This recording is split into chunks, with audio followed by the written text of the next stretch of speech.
No doctor could help. But the maid saves the millionaire's baby with breast milk. What medicine failed to heal, she solved with a natural, instinctive act. Instead of gratitude, she received judgment, public humiliation, and threats of being fired. And in the middle of the scandal, the father realized true salvation was never in luxury, but in love. If this story interested you, don't forget to subscribe to our channel and tell us which city you're watching from. Now on with the story.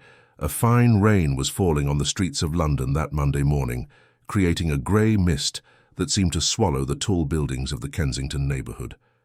Marina clutched the strap of her worn-out handbag as she stared at the imposing gate before her. The address, scribbled on the crumpled piece of paper in her hand, matched this majestic property, surrounded by high walls and security cameras that seemed to watch every movement in the vicinity.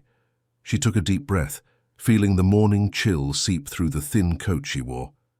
At 27, Marina carried a sadness in her eyes that seemed decades old. Her delicate face, framed by dark brown hair tied back in a hasty ponytail, showed signs of sleepless nights. Her hands trembled slightly as she pressed the intercom. A curt, female voice answered from the other side. Marina announced her name and the reason for her visit. There was a long pause before the gate began to open slowly, revealing a well-tended garden and a 3-story mansion that looked like it was straight out of an architectural magazine. The stone path to the main entrance was lined with perfectly trimmed bushes and flowers that defied the London winter with their vibrant colours.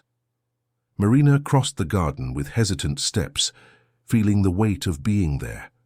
She needed this job more than anything else in her life.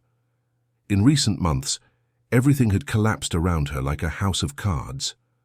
First came the loss that broke her heart in two, then the need to leave the house where she lived, and finally the loneliness that became her only companion in the empty nights of a rented room in the East End of the city. The door opened before she even touched the bell. A middle-aged woman, wearing an impeccable uniform and a severe expression, looked her up and down with eyes that forgave no imperfections. "I am Mrs. Davis, the housekeeper of this home," the woman said without offering a hand or any gesture of welcome. "You're punctual. That's something. Come in." The interior of the mansion was even more impressive than the exterior. The entrance hall had very high ceilings, with a crystal chandelier that hung from the ceiling, like a cascade of light. The marble floor shone so brightly that Marina could see her distorted reflection in it. Paintings by artists she didn't recognize adorned the walls, and a grand staircase ascended to the second floor, splitting in 2 directions halfway up. Mrs. Davis wasted no time on pleasantries. She led Marina through wide corridors, explaining the house rules in a voice that admitted no questions. Each word sounded like a law etched in stone. "Here," the housekeeper said, stopping before a closed door, "is little Michael's room. He is only 8 months old and lost his mother in childbirth. Since then, no nanny has managed to stay for more than 3 weeks. The boy cries non-stop, won't take a bottle, won't sleep, won't be soothed by anything." Marina felt a tightness in her chest upon hearing this. Her mind was instantly transported back 3 months, to the small hospital room where she herself had gone through the same pain. The son she never got to hold alive, the deafening silence that followed, the tears that wouldn't stop falling. "You will be working as a cleaner," Mrs. Davis continued, "but there is one rule that cannot be broken. Under any circumstances, when you hear the baby cry, you are never, under any circumstances, to go up to the 2nd floor. Mr. Richard Thompson, the child's father, does not allow the cleaning staff to interfere with his son's care. That is the exclusive responsibility of the nannies and nurses hired for that purpose. Is that clear?"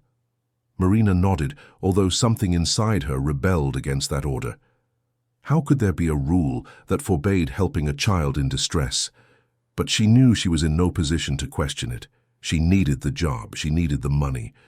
She needed something to keep her going, to stop her from sinking completely into the black hole her life had become. The morning passed amidst detailed instructions on how to clean each room of the house.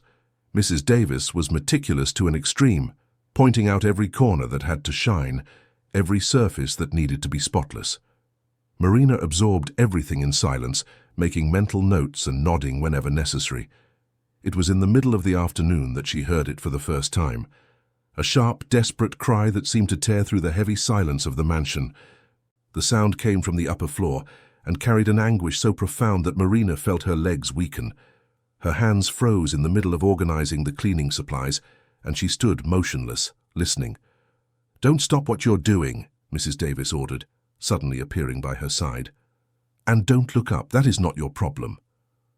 But Marina couldn't tear her attention away from that sound. It was as if each of the baby's cries echoed within her own chest, reopening wounds she was desperately trying to keep closed. She knew that cry. She knew the emotional hunger behind.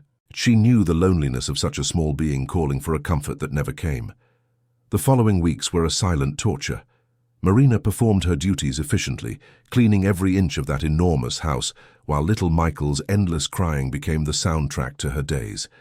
She saw nannies arrive full of hope and energy, and leave weeks later with tired eyes and defeated expressions. She saw Mr. Richard Thompson, a tall man in his 40s with greying temples and a posture that exuded power and distance, move through the house like a ghost, always avoiding the second floor, when the crying began. Richard Thompson was a successful entrepreneur in the pharmaceutical industry, heir to a fortune built over generations. His wife, Beatrice, had been the love of his life and also a perfect social match, the daughter of another traditional London family. Her death in childbirth had turned Richard into an empty man, unable to look at his son without feeling a confusing mix of love and resentment. Every time he saw Michael, he remembered Beatrice, and that memory was a knife that twisted slowly and painfully in his chest. Marina observed everything in silence. She watched Mrs. Davis maintain iron control of the house, organizing everything with military precision, but never ever going up to the second floor when the crying echoed.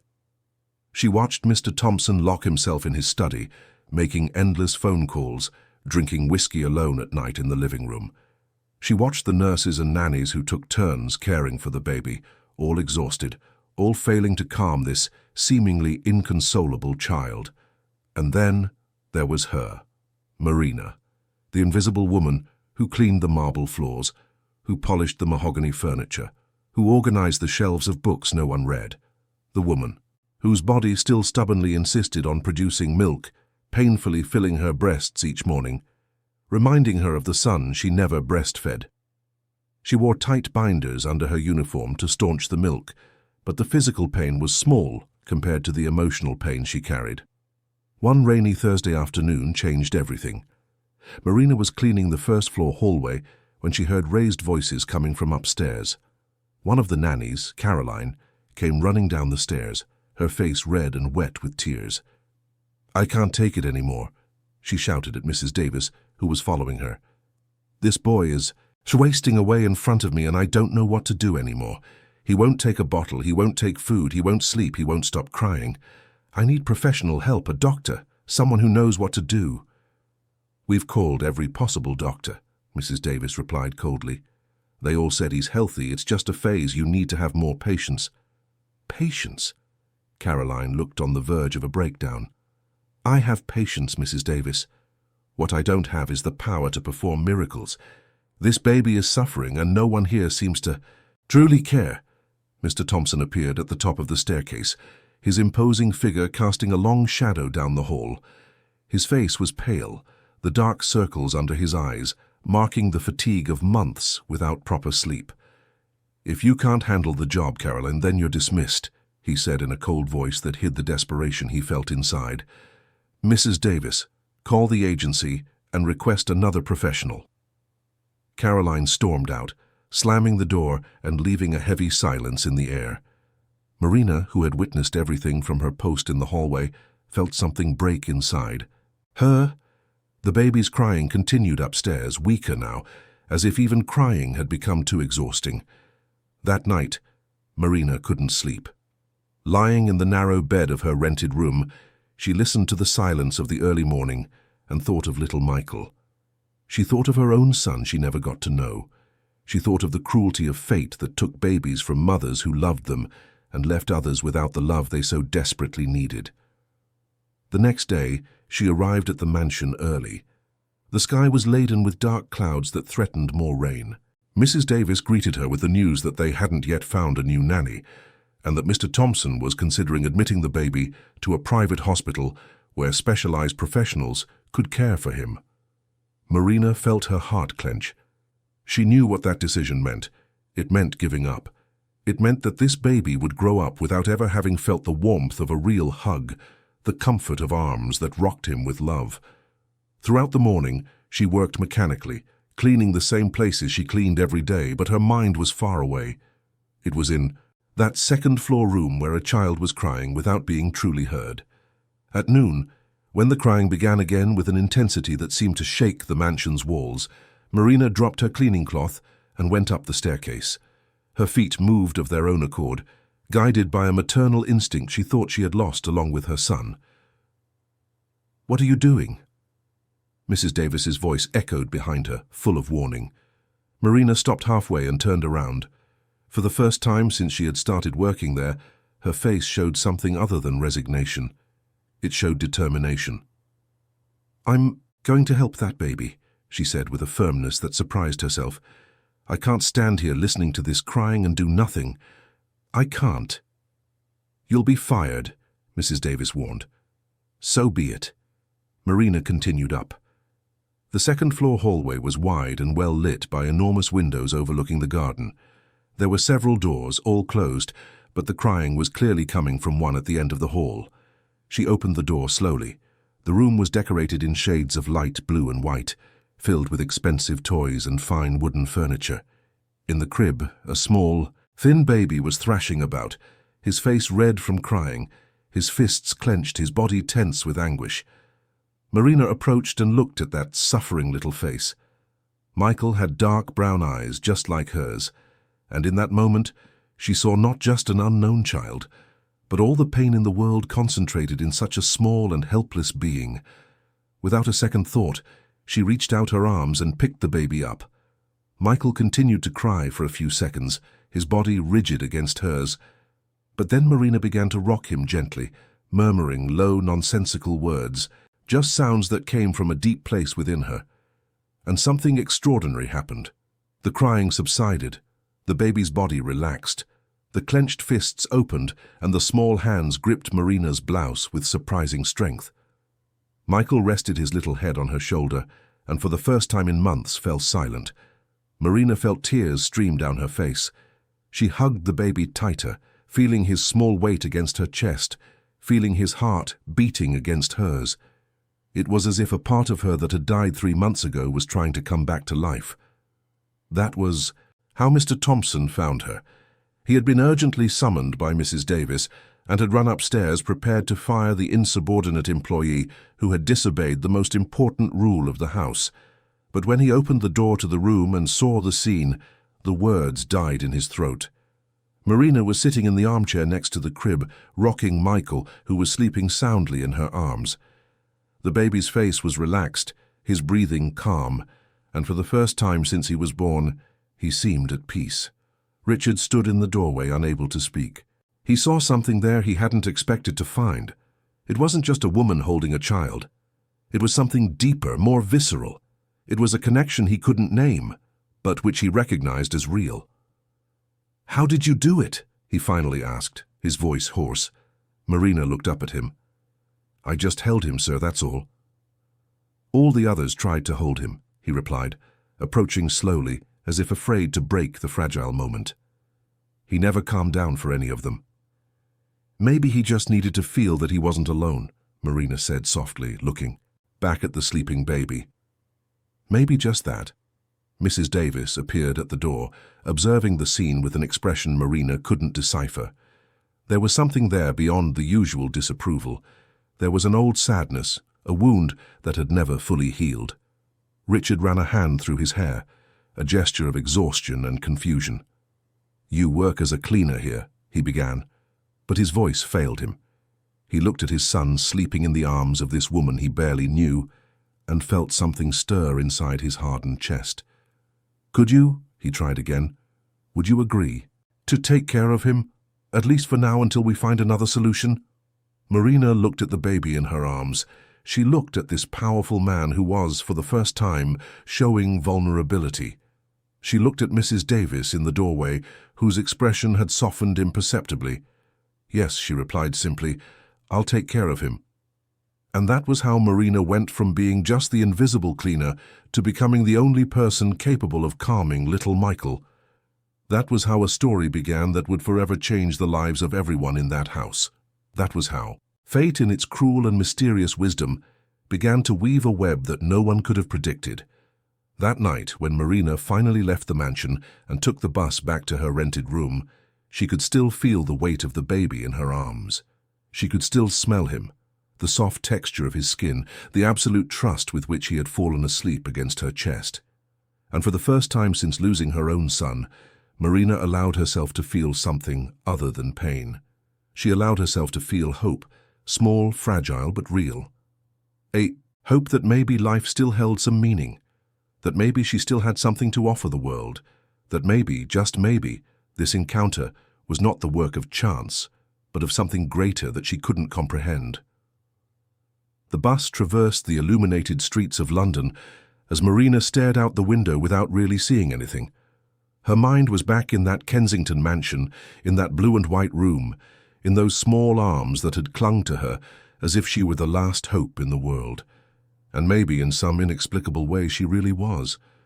The first weeks of Marina caring for Michael transformed the atmosphere of the mansion in a way that was almost imperceptible, yet undeniable.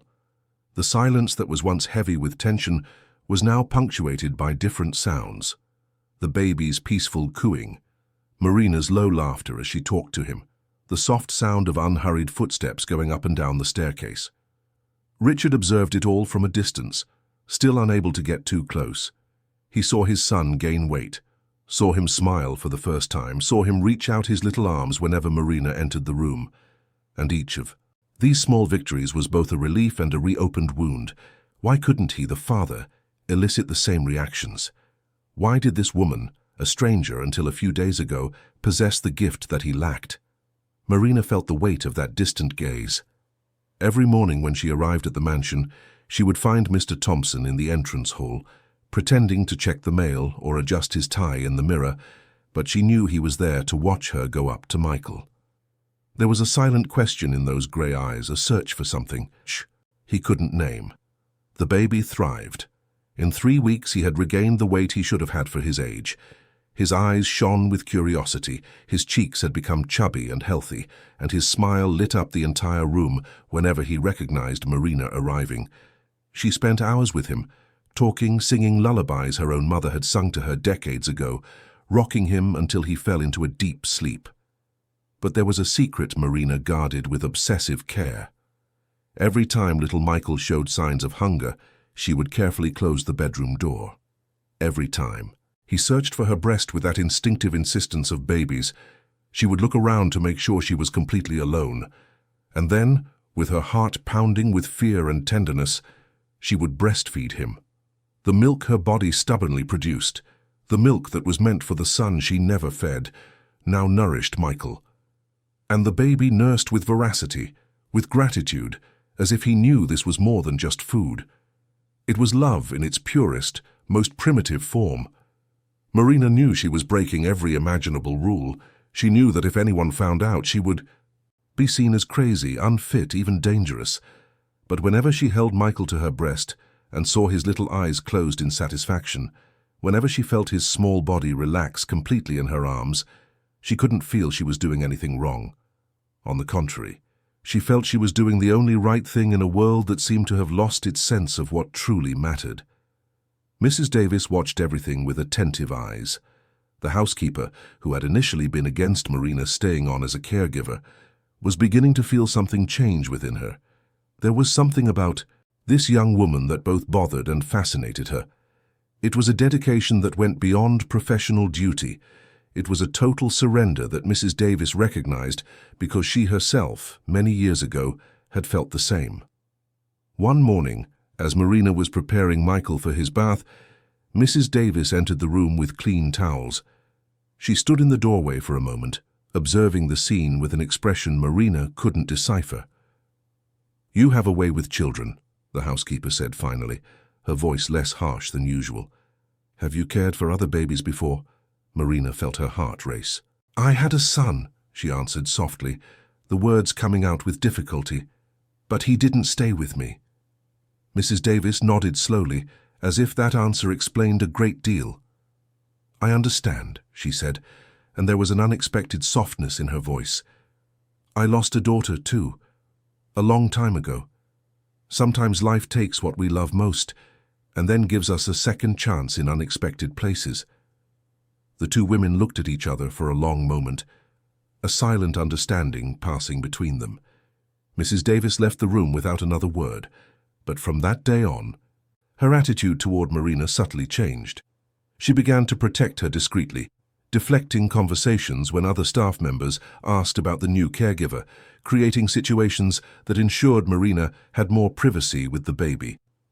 Meanwhile, on the other side of the city, in a luxurious apartment overlooking Hyde Park, Eleanor Thompson received weekly reports on her grandson's situation. Michael's grandmother was a woman of 65, tall, elegant, with impeccably styled white hair and blue eyes that seemed capable of freezing anyone with a single glance.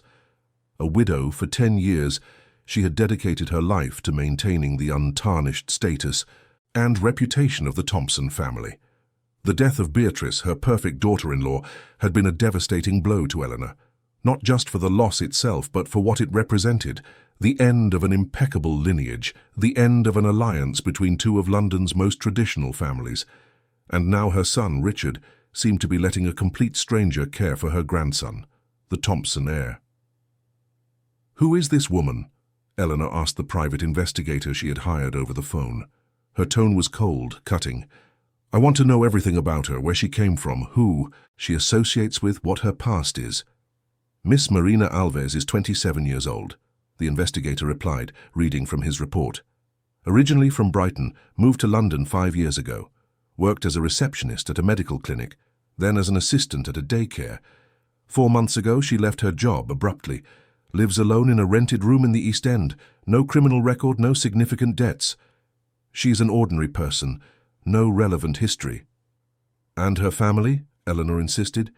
"Parents deceased several years ago, no siblings. Apparently was in a relationship that ended about 5 months ago. Since then she has lived in isolation. Few friends, no significant social involvement." Eleanor hung up the phone with a thoughtful expression. There was something in that report that didn't satisfy her. It was too simple, too clean, and her life experience had taught her that people always had secrets. There was always something hidden beneath the surface. Back at the mansion, Marina continued her routine with Michael, each day deepening the connection she had with the baby. She sang to him in English, told him made-up stories about magical places where children were always happy, where love and care were never lacking. And Michael listened with an attention that seemed impossible for someone so small, his large eyes fixed on Marina's face as if she were his entire world. Richard began to spend more time at home. He would cancel meetings to have lunch at the mansion, invent excuses to leave the office early. Officially, it was to spend more time with his son. In practice, he knew it was to observe Marina. There was something about her that intrigued him deeply. It wasn't just her competence with Michael. It was something more subtle, the way she sang softly while rocking the baby.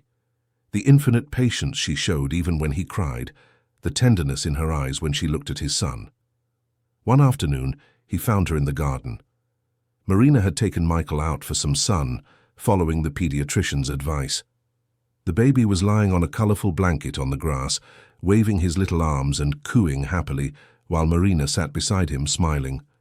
Richard watched the scene for a few minutes before approaching. "He looks happy," he commented, his voice startling Marina. She stood up quickly, smoothing her uniform. "Mr. Thompson, I didn't see you arrive." "How, you don't need to stand," he said, and there was something different in his tone. Less authority, more humanity. "May I sit?" Marina nodded, returning to the blanket. Richard sat on the grass beside them, something she never would have imagined seeing him do. He was silent for a moment, watching Michael, who was now looking at him with curiosity. "I don't know how you do it," Richard said finally. "All the other nannies tried everything. Doctors, nurses, infant sleep specialists. No one achieved what you've achieved in weeks." Marina kept her eyes on Michael. I think he just needed to feel truly loved, sir. Babies can feel when someone is just doing a job and when someone really cares. And you care. It wasn't a question, but a statement. Why? Marina took a deep breath before answering. Because I know what it's like to be small and need someone. I know what it's like to cry and not be heard. And I know, she paused, her voice catching slightly, I know what it's like to lose someone you would have loved more than life itself. Richard looked at her more closely. You lost someone? A son, Marina answered simply. He never took a breath. The silence that followed was heavy with understanding. Richard looked at Michael and then at Marina, and suddenly he understood. He understood why this woman was so dedicated. He understood why his son responded to her so specially. She wasn't just caring for a baby. She was healing her own wounds while she healed Michael. I'm sorry, he said with sincerity. I'm sorry for the loss of your wife too, Marina replied. Michael has her eyes, doesn't he? I saw a photograph in the living room. He does, Richard agreed, his voice growing thick. Beatrice was, he stopped, searching for the right words. She was perfect in every way, came from the right family, had the right education, knew how to behave in any situation. Everyone said we were the ideal couple. Marina sensed something in his voice. But, Richard laughed without humor. But perfection isn't the same as happiness, Marina. Our marriage was arranged by our families. We got married because it was expected, because it made sense in the social circles we frequented. I liked her, I respected her.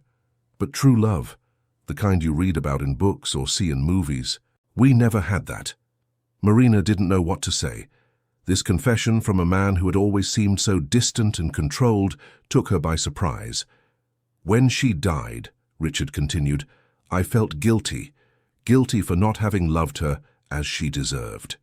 Guilty for looking at Michael and seeing him as the cause of her death. I know it's irrational. I know no baby is to blame for being born. But the mind doesn't always work logically, does it? No, Marina agreed softly. It doesn't. The two fell silent, watching Michael, who had picked up a rubber toy, and was bringing it to his mouth with determination. It was a strange moment of intimacy between two people who barely knew each other, but who shared profound losses. Thank you, Richard said suddenly, for everything you've done for my son, for bringing back the life he seemed to be losing. Marina felt tears prick her eyes. You don't need to thank me, sir. Michael has given me back as much as I've given him. Richard nodded, getting to his feet. I need to get back to the office, but I would like, he hesitated, I'd like you to have dinner with us tonight, you, me, and Michael. Nothing formal, just a simple dinner. I think it's time I started to get to know the person who saved my son better. Marina was surprised. I would just be an employee dining with her boss, sir. People might find it strange. Let them, Richard replied with a firmness she didn't expect. This is my house, and I decide who dines at my table. As Richard returned to his office, Marina remained in the garden with Michael, her heart a mix of confused emotions. Something was changing in that house, something she couldn't quite define. The boundaries between employer and employee, between strangers united only by circumstance, were beginning to blur. That evening, dinner took place in the smaller dining room, the one the family used for more intimate meals. Mrs. Davis served the food with a neutral expression, but Marina noticed a glint of approval in the housekeeper's eyes as she passed behind her chair. Michael was in his high chair next to the table, watching everything with attentive eyes. Richard asked about Marina's life, about her childhood in Brighton, about her dreams and plans for the future. She answered honestly, but avoided the more painful details of her recent history. At the end of the meal, as Marina stood up to put Michael to bed, Richard gently took her by the arm. Marina, he said, and there was something intense in his eyes. I know I'm paying you to care for Michael, but I want you to know that we all see, that what you do goes far beyond a simple job, and I am grateful for it in a way I can't properly express. Marina felt her face flush. I'm just doing what anyone with a heart would do, sir. No, Richard corrected gently. You're doing what very few people would have the courage or ability to do. You're giving love where there was only emptiness." That night, when Marina finally arrived at her rented room, she lay on the bed and stared at the cracked ceiling. For the first time in months, she allowed herself to think about something beyond her own pain. She allowed herself to think that maybe, just maybe, life was offering her a second chance. A chance to be the mother she couldn't be. A chance to heal while healing others. Oh, chance to belong to something bigger than her own loneliness. But as Marina allowed herself to dream of possibilities, in another corner of London, Eleanor Thompson was on the phone again with her private investigator. There was something in the report about Marina Alves that didn't add up. The timeline was wrong. If she had left her job 4 months ago, and the relationship had ended 5 months ago, what exactly had happened in that intervening period? "Deepen the investigation," Eleanor ordered, her voice cold and determined. "Hospitals, clinics, medical records. I want to know what this woman is hiding. And I want to know now." The investigator hesitated. "Mrs. Thompson, accessing medical records is illegal. I could lose my license." "I'm not asking you to break in," Eleanor replied with calculated coldness. "I'm asking you to use your contacts to obtain relevant information about a person who is in direct contact with my grandson. If you'd rather not, I'm sure I can find someone less scrupulous who is willing to help me." The investigator sighed. "I'll see what I can do." Eleanor hung up and stood before her apartment window, looking out at the city lights. Something was happening. Say in her son's house, something she couldn't completely control. And Eleanor Thompson did not tolerate losing control, especially when it involved her family and her reputation. She knew Richard was changing. She saw it in their brief phone conversations, in the way he spoke about his son with a warmth that hadn't existed before. And all this change seemed to be connected to that woman, Marina Alves. Eleanor didn't believe in coincidences. She didn't believe that someone just appeared in her family's life without ulterior motives. Everyone wanted something, especially from people with the power and wealth of the Thompsons. And she was determined to find out what exactly Marina Alves wanted before it was too late. Meanwhile, in the silent Kensington mansion, Marina sat in the rocking chair beside Michael's crib, watching the baby sleep soundly. She hummed a lullaby softly, her gentle voice filling the dark room. "Sleep, my little angel," she sang. "Sleep without fear. You are safe here. You are loved here. Nothing will hurt you as long as I'm near." And as she sang, Marina didn't realize that a storm was gathering on the horizon. She didn't realize that her secret, so carefully guarded, was about to be discovered. She didn't realize that she would soon have to face not only the judgment of others, but also her own choices and the consequences they would bring. For now, there was only this moment. Just her and Michael. Just a mother without a child, and a child without a mother, finding in each other exactly what fate had taken from them both. And maybe, just maybe, that was enough. At least for now. The discovery came unexpectedly, as things that change the course of an entire life often do. It was a rainy Thursday 3 months after Marina had taken over Michael's care. The baby, now almost a year old, was robust and healthy, crawling around the house and attempting his first words. His favorite was "Mama," which he repeated whenever he saw Marina enter the room. That morning, Marina had arrived earlier than usual. Michael had woken up with a fever the night before, and she was worried. She went straight up to his room, finding him fussy and with red cheeks. Without a second thought, she picked him up and carried him to the armchair by the window. The baby was agitated, refusing the bottle she tried to offer. Marina glanced around, checked that the door was closed, and then did what she had done so many times over these months. She discreetly unbuttoned her uniform blouse and let Michael feed directly from her breast. The baby calmed down immediately, his little eyes closing in relief as he nursed. Marina stroked his dark hair, humming softly, lost in that moment of absolute intimacy. She didn't notice when the bedroom door opened slowly. She didn't notice the silent presence watching her from the entrance. Mrs. Davis had come up to bring medicine for Michael's fever. She froze upon seeing the scene before her. For a long moment, she couldn't fully process what she was seeing.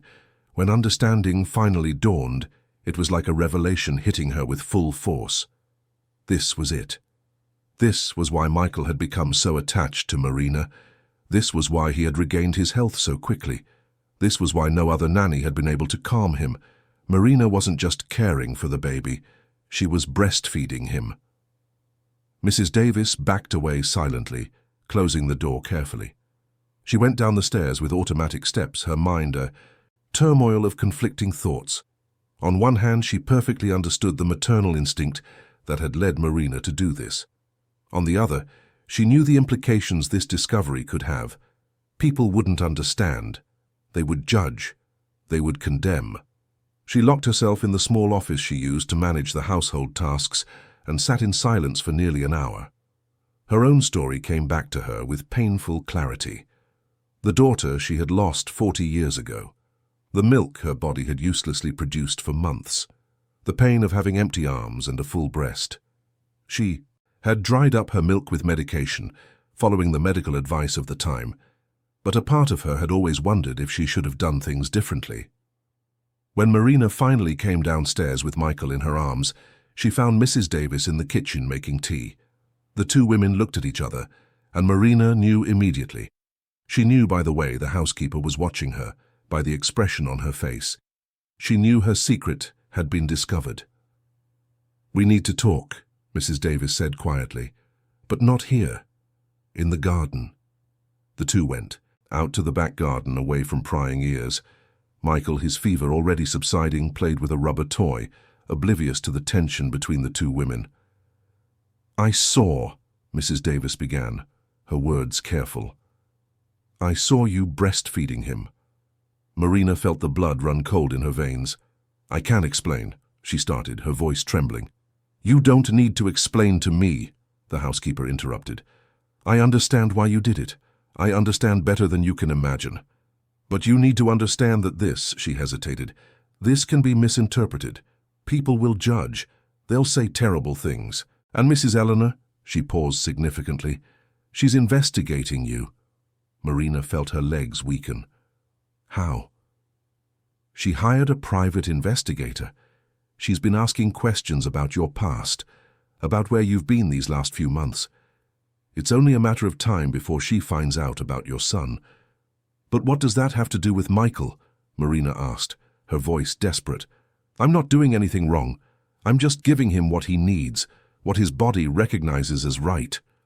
"I know that," Mrs. Davis said firmly, "and anyone with a shred of sensitivity would know it too, but Mrs. Eleanor is not known for her sensitivity. She's known for protecting the family's reputation at all costs. And this," she gestured toward Michael, "she will see as a scandal waiting to happen." Marina hugged Michael tighter, as if she could protect him from what was to come. "What do I do?" Mrs. Davis was silent for a moment, thinking. Finally, she sighed deeply. "You need to tell Mr. Thompson, before he finds out from someone else.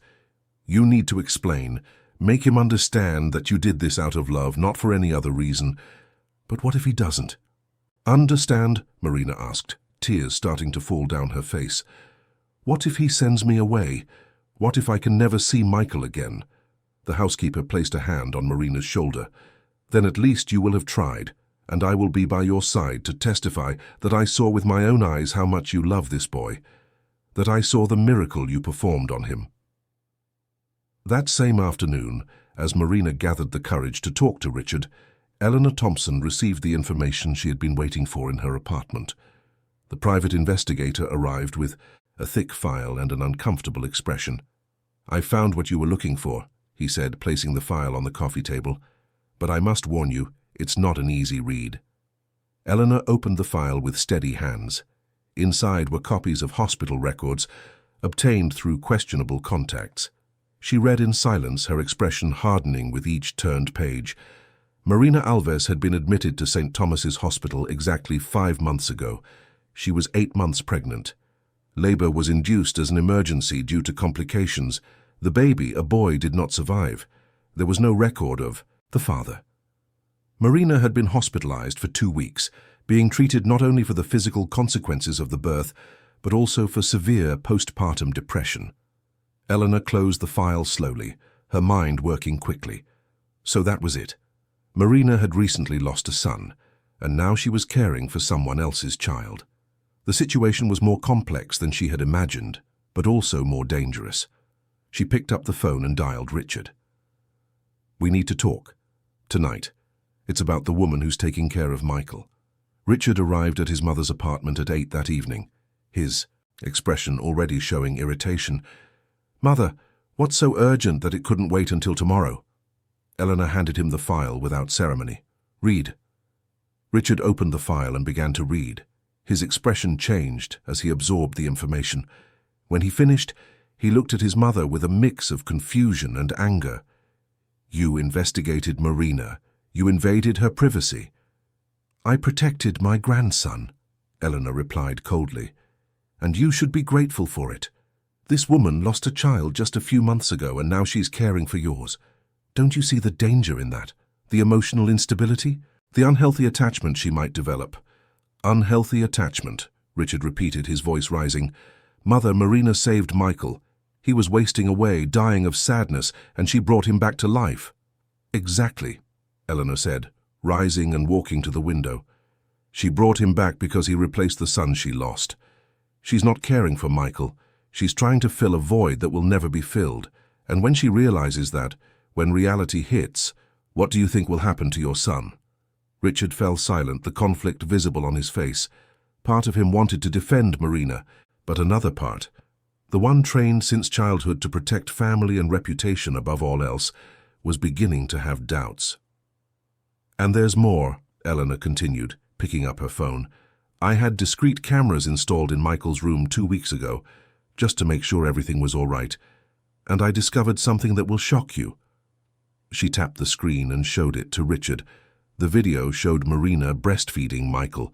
The image was clear, unmistakable. Richard turned pale, unable to speak. "She is breastfeeding your son," Eleanor said, her voice heavy with accusation. "Without permission, without medical supervision, without your knowledge. This isn't just inappropriate, Richard. It's a complete breach of trust. It's using your son to heal her own wounds." Richard sat down heavily on the sofa, his mind trying to process it all. He felt betrayed, confused, but also strangely still connected to Marina in a way he couldn't explain. "What do you suggest I do?" he finally asked. "Fire her," Eleanor replied without hesitation, "immediately, and consider taking legal action to ensure she doesn't come near Michael again. A restraining order, perhaps." "But Michael is so well with her," Richard argued weakly. "For the first time. Since he was born, he's happy and healthy." "Because she's creating an unhealthy dependency," Eleanor insisted. "Michael needs to learn to form healthy relationships, not through a bond artificially created by a traumatized woman who sees him as the son she lost." Richard was silent for a long time. Finally, he sighed deeply. "I'll talk to her. Tomorrow. I need to hear her side of the story before I make any decision." Eleanor wasn't pleased, but she nodded. "Just don't be weak, son. Think about what's best for Michael, not what makes you feel less guilty for not being able to care for him yourself." That night, no one in the mansion slept well. Marina, who still didn't know she had been filmed, spent the night awake, thinking about how to tell Richard the truth. Mrs. Davis, lying in her small room at the back of the house, prayed quietly that the coming storm wouldn't completely destroy the young woman she had come to respect and protect. And Richard, locked in his study, looked at photos of Michael before Marina arrived, and after Marina arrived, trying to reconcile the stark difference he saw in them. The next morning, Marina arrived at the mansion with her heart in her throat. She had decided she would tell Richard everything that day, regardless of the consequences. She preferred the honest truth to an accidental discovery. But before she could look for him, Richard intercepted her in the entrance hall. His expression was closed, impenetrable. "We need to talk," he said. "In my study, now." Marina followed him on trembling legs. Mrs. Davis watched from a distance, her expression worried. When the study door closed behind them, Marina stood before the mahogany desk while Richard sat in his leather chair, creating a physical distance. That mirrored the emotional one. "How long?" he asked without preamble. Marina felt her throat tighten. "How long what, sir?" "How long have you been breastfeeding my son?" The words fell like bombs in the silence of the study. Marina felt the floor disappear from under her feet. He knew. Somehow he had found out. "How?" she began, but he cut her off. "It doesn't matter how I know," Richard said, his voice cold but with an undercurrent of pain. "What matters is that you did it without my permission, without telling me, hiding it as if it was something shameful." "I know," Marina said, tears starting to fall. "I know I should have told you. I know I broke your trust, but please, let me explain." Richard gestured for her to continue, but his posture remained rigid. "When my son was born," Marina began, her voice trembling, "he never took a breath. I carried him for 8 months, felt his every move, imagined every detail of what his life would be like. And then, in a second, it was all over. He was gone before I could even look into his eyes." She paused, wiping away the tears that wouldn't stop. "My body didn't understand. It kept producing milk as if he were there, as if I were still a mother. I wore binders to stop it, took medicine to dry it up, but nothing worked completely. And then I met Michael." Richard listened in silence, his expression unreadable. "When I held him for the first time," Marina continued, "something inside me connected with him. It wasn't just compassion. It was as if all the love I had prepared to give my son had found a place to go. And when I realized he was hungry, that he wouldn't take a bottle that he was wasting away, she paused. "I just did what my heart told me to do. I gave him what my body insisted on producing."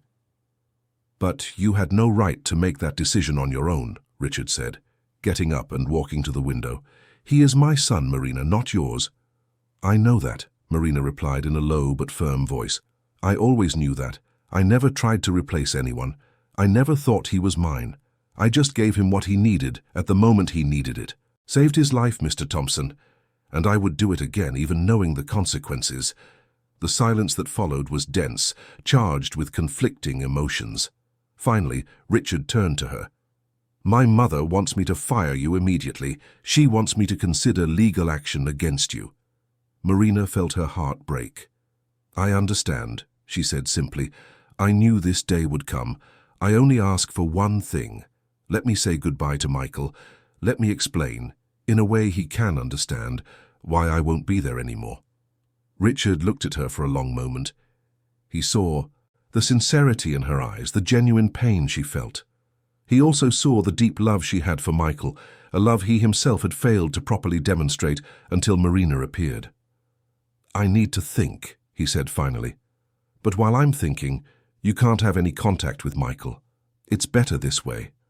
Marina nodded, even as she felt her world crumbling. When she left the study, she found Mrs. Davis waiting in the hallway. The housekeeper embraced her without a word, and Marina finally allowed herself to truly cry, holding on to the woman who had become her only ally in a house that now felt so hostile. Meanwhile, upstairs, Michael was crying inconsolably, searching for the familiar presence that always calmed him. And no one could explain to a child of almost 1 year why the person he loved most in the world had simply disappeared from his life. The days that followed the confrontation in the study were the hardest Marina had lived since the loss of her son. She continued to work at the mansion, but now only as a cleaner, forbidden from going to the second floor. She heard Michael's inconsolable crying echoing through the house, a sound that pierced her heart like a sharp blade. Every cry from the baby was a piece of her being torn away. Michael had stopped eating again. He refused the bottle, refused solid food, pushing everything away with his agitated little hands. The new nannies they hired lasted even less time than the previous ones. The baby had completely regressed, returning to the state of constant suffering everyone thought was behind them. Richard watched it all with growing desperation. He saw his son wasting away again before his eyes, and for the first time in his adult life, he didn't know what to do. All his certainties, all his faith in logic and reason, seemed useless in this situation. He had sent Marina away to protect Michael, but the result had been the opposite. He was losing his son again. It was Mrs. Davis who finally forced him to face the truth. A week after Marina's removal, she knocked on Richard's study door unannounced, something she had never done in 30 years of working for the Thompson family. "Mr. Thompson," she said with a firmness that brooked no argument, "you need to come with me, now." She led him to Michael's room.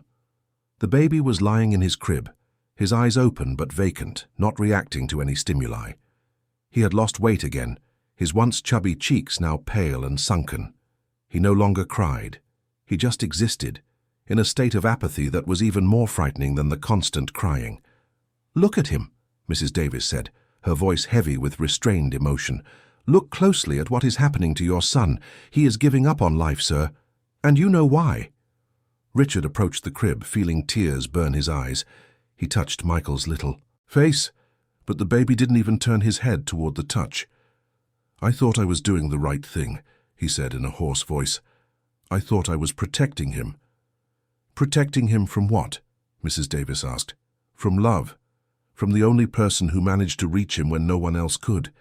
Mr. Thompson, I've worked in this house since before you were born. I've seen generations of the Thompson family, and I've learned that there are things more important than appearances and reputation. Life is one of them. But my mother," Richard began. "Your mother is wrong." Mrs. Davis interrupted him with a courage that surprised herself. "With all due respect to Mrs. Eleanor, she is letting pride and fear of judgment blind her to what really matters. Marina is not a threat to Michael. She is his salvation, and you know that in the bottom of your heart." Richard fell silent, looking at his son. For the first time since Beatrice's death, he allowed himself to truly feel the fear of losing Michael, to feel the guilt of not having been able to care for him properly, to feel the deep gratitude for Marina having done what he could not, and to also feel something more complicated and confusing, something that involved Marina herself and went beyond her role as his son's caregiver. That night, Richard did something he hadn't done in years. He got in his car and drove with no destination, trying to sort out his thoughts. He ended up stopping in front of a small building in the East End, the address he had memorized from the file his mother had shown him. The building where Marina lived. He sat in the car for nearly an hour, staring at the lit windows, trying to imagine which one was Marina's room. Finally, he gathered his courage and got out of the car. He climbed the stairs to the 3rd floor and knocked on the door with the number that was etched in his mind. Marina opened the door, her eyes swollen from crying. When she saw Richard standing there, she froze in surprise. "Mr. Thompson," she said, her voice weak. "What? You're here?" Richard looked around the tiny room. He saw the unmade bed, the simple clothes hanging on a makeshift line, the shared bathroom down the hall.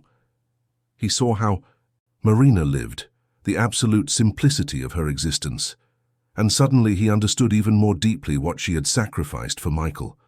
Not just her time or her energy, but a fundamental part of herself. "May I come in?" he asked. Marina made a clumsy gesture, inviting him in. Richard sat in the only available chair while Marina remained standing, nervous, not knowing what to do with her hands. "Michael has stopped eating again," Richard began, looking at his own hands. He's wasting away like before, even worse, and I don't know what to do anymore." Marina felt fresh tears well up. "I'm so sorry," she said. "I'm so sorry for putting you in this situation, for doing something that caused all of this." "No." Richard raised his head and looked directly at her. "It's not your fault, Marina. You did what you thought was right, what your heart told you to do, and it worked. Michael was happy and healthy for the first time in his life. I was a coward. I let the fear of what others would think, especially my mother, blind me to what really mattered." He stood up and walked to the small window. "I've spent my whole life trying to live up to everyone's expectations. I married who my family approved of. I pursued the expected career. I kept up appearances even when everything inside me was screaming that it was wrong. And when Beatrice was gone, I thought I'd finally be free, but I wasn't. I was still bound by the same chains, only now with the added guilt of not having loved her as she deserved." Marina listened in silence, seeing for the first time the humanity behind the successful businessman's facade. Richard turned to her. "You scare me, Marina. You scare me because you represent everything I was taught to avoid. You act on instinct, on love, without caring what others will think. You are authentic in a way I have never been, and that makes me question my entire life." He took a step toward her. "But do you know what scares me even more? The fact that my son, who was barely a year old, already understood something that took me 40 years to begin to grasp. He understood that true love doesn't come with conditions, with rules, with social expectations. It simply is, and he found that in you." Marina wiped the tears streaming down her face. "What are you saying?" "I'm saying I made a terrible mistake by keeping you from Michael," Richard replied, his voice gaining firmness. "I'm saying I no longer care what my mother thinks, what society thinks, what anyone thinks. My son needs you, and—" he hesitated. "I need you too." Marina looked at him, unable to believe what she was hearing. "Mr. Thompson, I'm just a cleaner. I have no family, no formal education. I don't belong in your world." "I don't want my world," Richard said with intensity. "That world took everything that mattered from me. It took away my ability to love genuinely. It took away the chance to truly know my wife. It almost took my son from me. I want a new world, a world where Michael can grow up knowing what true love is, a world where I can, for the first time, be authentic." "But your mother," Marina began. "My mother will have to accept it," Richard interrupted, "or she will lose not only her grandson, but her son as well. Because I will no longer live by her rules. I will live by what my heart says, and my heart is telling me that you and Michael belong together, and that maybe, just maybe, there's a place in this equation for me too." Marina felt something break inside her, as if a dam holding back all her emotions had finally given way. "You know people will talk," she said. "They'll say horrible things. They'll judge you, judge me, judge Michael." "Let them talk," Richard replied. "Their words can't hurt more than watching my son waste away. They can't hurt more than living a whole life as someone I'm not." The next day, Richard called a meeting at his company. All the top executives were present, including Eleanor, who had received a special invitation. She arrived with a triumphant expression, thinking her son had finally come to his senses. But Richard surprised her. Instead of announcing Marina's dismissal or any action against her, he did something completely different. He spoke openly about his own fragility, about how he had failed as a father, about how a woman with a pure heart had saved his son when he couldn't, and about how he had decided to put Michael's well-being above all other considerations. "You will read news about my family in the coming days," he said, looking directly at Eleanor. "News that may not reflect well on the appearances we value so much, but I want to make it clear that every decision I have made was with my son's best interests at heart, and if that means giving up reputation, status, or even family relationships," he paused significantly, "then so be it." Eleanor was livid. "Richard, don't do this," she said in a controlled voice. "You will destroy everything we have built over generations." "Mother," Richard replied calmly but firmly, "generations of appearances are not worth the genuine smile of a child, and that is what I will choose, always." After the meeting, Richard went straight to Eleanor's apartment. The conversation was long and painful. He explained everything, from Michael's condition before Marina to the transformation she had brought about. He showed photos, he showed medical reports, he made his mother see the reality she had refused to acknowledge. "You're going to allow this woman to breastfeed your son?" Eleanor asked, her voice trembling with anger and fear. "Do you understand the implications?" "The implications," Richard answered calmly, "are that my son is alive and healthy. Everything else is secondary." Eleanor looked at her son, seeing in him a determination she had never seen before. And suddenly she felt afraid. Afraid of losing him. Afraid of losing the grandson she had barely had time to know. Afraid that the entire structure she had built her life upon was crumbling. She left Richard's apartment feeling defeated for the first time in decades. But on the way home, something began to change within her. She began to wonder if she had in fact confused protection with control, if she had let pride obscure love. Marina returned to the mansion the next day, brought personally by Richard. When they entered, Mrs. Davis was waiting in the hall, a rare smile lighting up her usually serious face, and from upstairs came the sound Marina had longed to hear, Michael's cry. But this time it wasn't a cry of despair, it was a cry of recognition. She ran up the stairs, her heart beating so hard it felt like it would burst from her chest. When she entered the room and Michael saw her, the baby reached out his arms, his little face lighting up in a way that made Marina cry instantly. She picked him up and he clung to her tightly, hiding his face in her neck, breathing deeply, as if to reassure himself that she was real. Marina rocked him, murmuring words of love and comfort, feeling his small body relax against hers. Richard watched from a distance, seeing the scene with a clarity he had never had before. He no longer saw an employee and an employer. He saw a family being formed. Not traditional, not conventional, but real. The following months were a period of adjustment. Marina moved into the mansion, occupying a room on the second floor near Michael's. Richard hired doctors to supervise the breastfeeding, ensuring everything was done in a healthy and safe manner. Contrary to Eleanor's pessimistic predictions, there was no public scandal. The people who truly mattered in Richard's life understood and supported him. Those who didn't simply ceased to be part of his circle. Michael thrived extraordinarily. He began to walk, to talk, to explore the world with a joy that had been absent in his first months of life. And more importantly, he began to build a relationship with his father. Richard, free from the chains of what was expected of him, allowed himself to be vulnerable, to be silly, to be present. He played on the floor with his son, got expensive suits dirty with paint during art sessions, read stories with funny voices. The most surprising transformation, however, was Eleanor's. It took time, many difficult conversations, and a few moments of pure wounded pride, but gradually she began to visit the mansion. At first, the visits were short and formal. But then, one day, she arrived when Marina was in the garden with Michael, the baby, now a year and a half old, and starting to form simple sentences, looked at his grandmother and said something no one expected. "Granny," he said with a smile, pointing at Eleanor. Eleanor froze. It was the first time her grandson had called her that spontaneously. She looked at Marina, expecting to see triumph or defiance, but she saw only understanding and a kindness that completely disarmed her. "Granny's here," Marina said softly to Michael, picking him up and walking toward Eleanor. "Do you want to give her a hug?" Michael held out his little arms to his grandmother.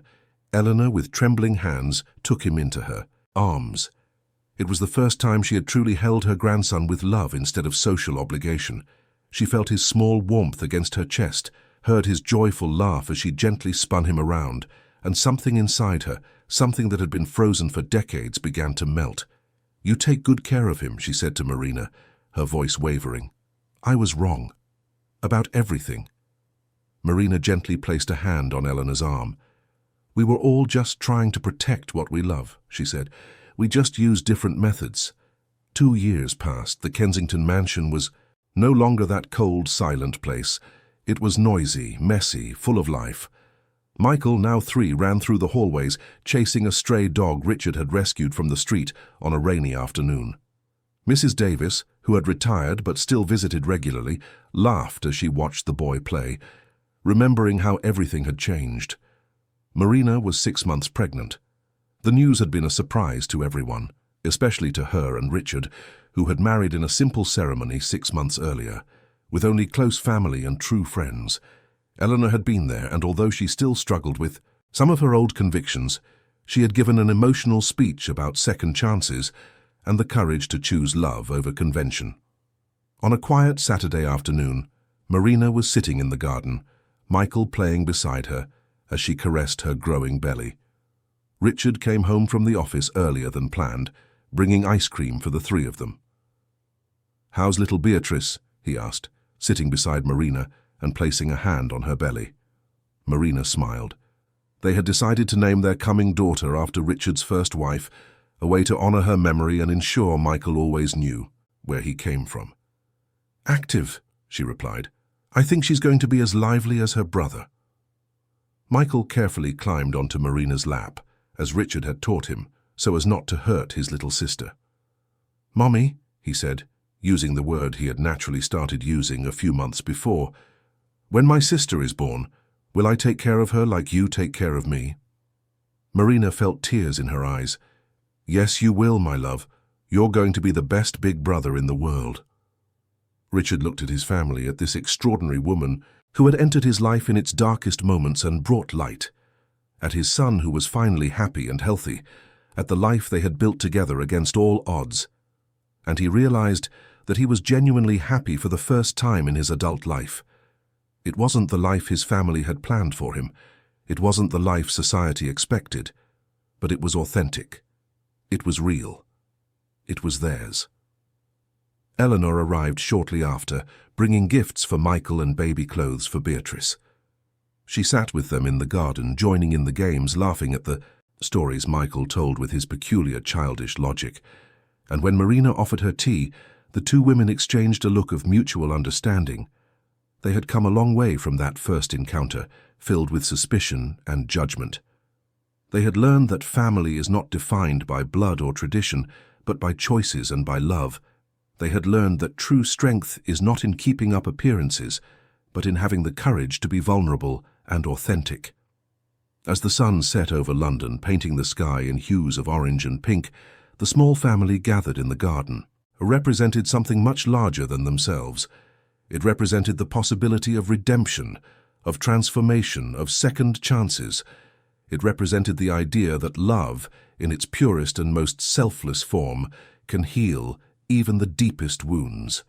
Michael fell asleep in Marina's lap, exhausted from playing. Richard picked him up gently, carrying him inside, while Marina and Eleanor stayed in the garden for a few more minutes. "Thank you," Eleanor said suddenly, her voice low, "for not giving up, for fighting for him, for teaching us all what really matters." Marina smiled, placing her hand on Eleanor's. "We all saved each other," she replied. "That's how real families work." And as the stars began to appear in the London sky, that house that was once just a cold, empty mansion was filled with something precious. It was filled with love. The kind of love that doesn't ask for permission, that doesn't follow rules, that simply is. The kind of love that heals, that transforms, that saves. The kind of love that made a young woman give her milk to a baby who was not hers by blood, but who became hers by choice. The kind of love that made a man give up everything he was taught to value to embrace what truly mattered. The kind of love that made a hard, proud woman learn to be vulnerable and to ask for forgiveness. And in the end, that love was enough. It was more than enough. It was everything. End of story. Dear listeners, we hope the story of Marina, Richard, and Michael has deeply touched your heart.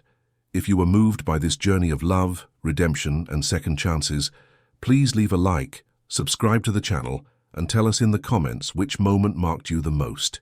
Every day we bring intense stories like this one, revealing the deepest and truest side of the human soul. Stories that remind us that true love knows no barriers, follows no rules, and always finds a way.